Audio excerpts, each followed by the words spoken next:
لو كنت فاكر إن الشيطان قوي ومسيطر عليك، اللي هقوله لك دلوقتي هيغير نظرتك خالص. الشيطان مش قوي زي ما انت فاكر، ده أضعف مما تتخيل. وده بدلالة القرآن الكريم حين قال سبحانه: إن كيد الشيطان كان ضعيفا.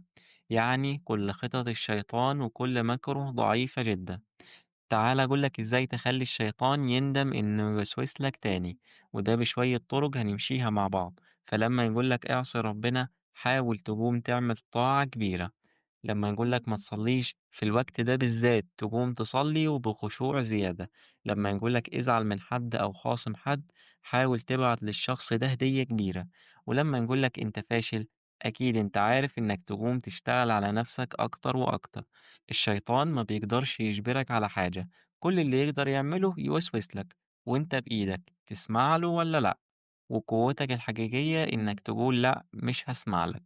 قولي في الكومنتات إيه آخر مرة قلت فيها للوسوسة لأ، ولايك وشير للفيديو علشان كل واحد يعرف قوته الحقيقية.